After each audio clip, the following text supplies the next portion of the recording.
Welcome back, everybody. I'm the Dr. Bob Lee, and our next guest is the president of the new Bronx Chamber of Commerce. And she joins us today to speak about a new program that's providing financial relief for small businesses and small business owners in the Bronx.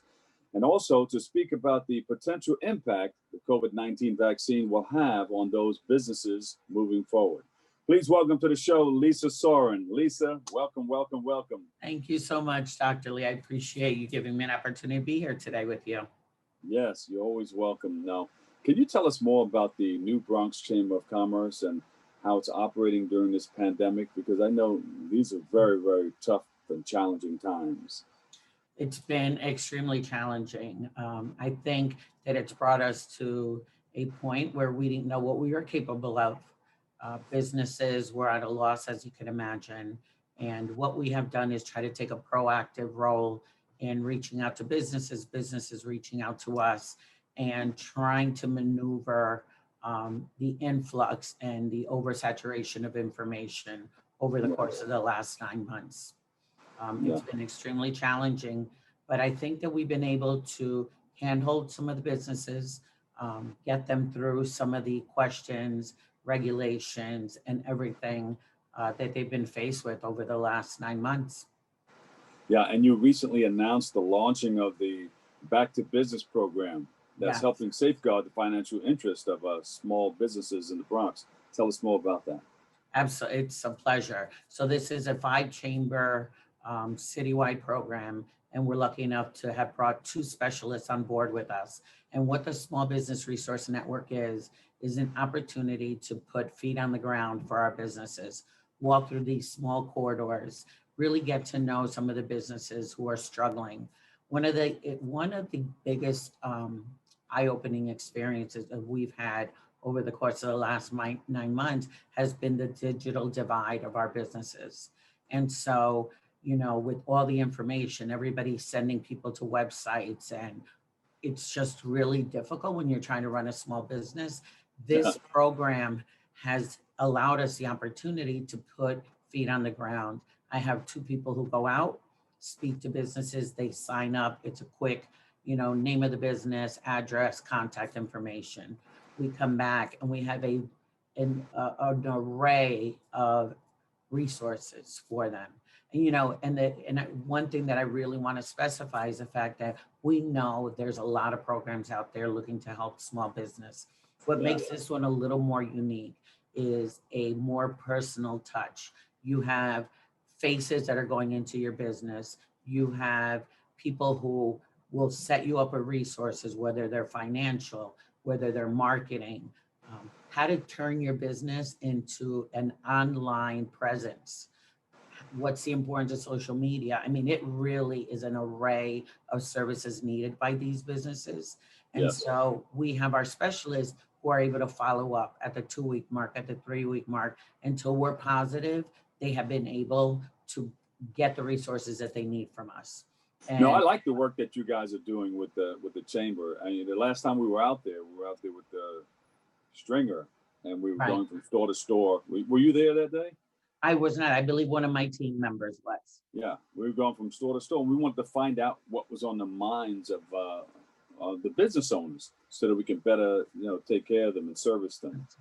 I think the biggest issue, of course, is always going to be financial. There just isn't enough money. There isn't enough understanding or conversation about the need for keeping the roof over the heads of these businesses. Very challenging.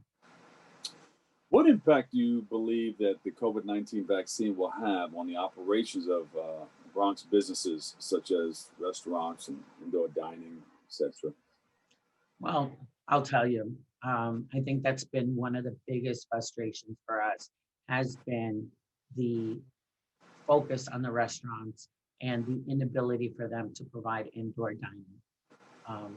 And I know that's not a direct answer to your question, but I really would like to say that we are not sure why the focus of indoor dining has been to the point that it is about the closures.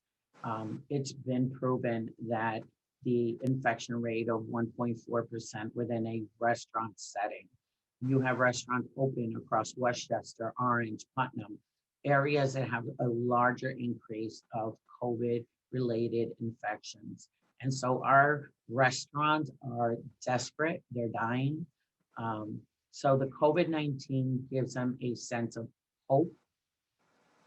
In the meantime, I don't know what that means for them. The most we can do is give them the information that they need, how to sustain outdoor dining, how to give them their online presence, and hope that we can move this vaccine program faster, because of course we have to take care of our frontline workers and our police department, all the important people who have just been at the forefront.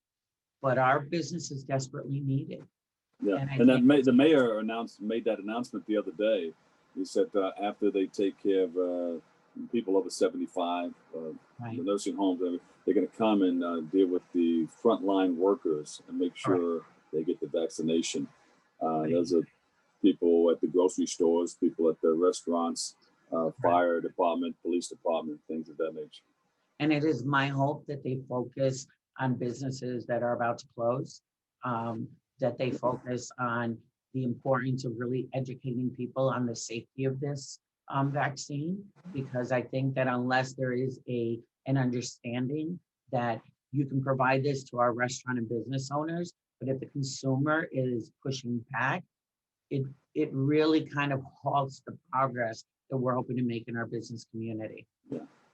Is there enough in that the stimulus package for restaurants? No, absolutely not. The Restaurant Act wasn't included in the program where they're able to give financial support to restaurants. We're not sure why it was not included, considering they're one of the hardest hits. But we're hoping when the new administration comes in that they realize the importance of including the Restaurant Act and understanding the impact it has had on low-income communities and businesses and our brick and mortars that are suffering so desperately. Yeah, I was reading up on something the other night. The governor made a statement, and so did the mayor. I'm scrolling through it while I'm talking to you to see if I can find it and see what they're going to do. $900 billion, and then the president came in and said, "Wait a minute, why don't we give people $2,000?" But he didn't get involved in the negotiations of the whole thing. And you had the House and the Senate come together to put that package together. Let me see, additional social workers, neighborhoods, communities, hard hit. All right, it has schools, and I said, wait a minute, I thought I saw restaurants in here. But I'm sure there's a little something in there, but it may not be exactly what you need at this time, right? No, I think what we were hoping for as chambers and the Restaurant Association was really about the Restaurant Act. How do you put the influx of money back into the restaurants to cover the expenses, their overhead? Unfortunately, with the continued closure of indoor dining, our unemployment rates have gone up. You have restaurants who now have limited their sizing. Others are just closing until the spring. And so what that has done is a trickle effect of almost going backwards in the ability to grow our businesses. And chambers are doing everything they can to provide as many resources. The New York City Department of Small Business Services has a couple of programs that are out in assisting businesses with zero interest loans or paying interest on CDFI loans. So there are opportunities, not as many as we need, but I think that we really need to figure out as a city and as a state why the city of New York is being penalized on such a bigger level for our businesses. Because and the truth is, it's something we don't want to do, but if we want indoor dining and it's 30 degrees outside, we can literally take a 5-minute drive over the bridge and go into Westchester County and eat. I prefer to give the money to my borough. Right, they're keeping their restaurants open. Absolutely, they're keeping. You have indoor dining. Everybody closes at 10, but the indoor dining makes a big deal. The indoor just gives a better opportunity to keep people employed, especially during Christmas. And it's very sad that New York City seems to have its own rules and regulations. And we're hoping that our administration, both at the city, state, and federal level, recognize, um, you know, how horribly everything's going. And my borough, I call it my borough, the Bronx. Yeah. You know, we've come back through harder times, and we will get through this. The chamber and my team will handhold, we'll fill out applications, we'll get you the information. My team is out there, and we all have to be out there walking the corridors to save our businesses, and so be it. We're there for it. What are your plans for 2021?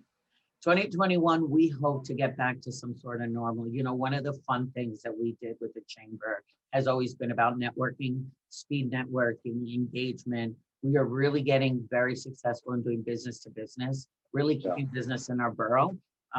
So we have a full calendar. I'm going to invite everybody to check out our new website, which has been something we've been able to do, bronxchamber.org. And you're going to be seeing a lot of interesting stuff, and everything from media training, which I think I can use, and along with everybody else, to keep up with the Dr. Lees of the world, and public speaking and financing and marketing and websites. So we're looking forward to a lot of workshops, a lot of hand-holding, and I can't wait to go around and hug people. I really miss it. I'm a hugger. So it's been hard for me this year. There's a big virtual one, ready? Thank you. Lisa, thank you so much. Thank you. Lisa Soren, President, New Bronx Chamber of Commerce. Go to the website, bronxchamber.org. Absolutely. We're here to help, and I wish everybody a Merry Christmas, blessed and safe New Year. And happy, yes.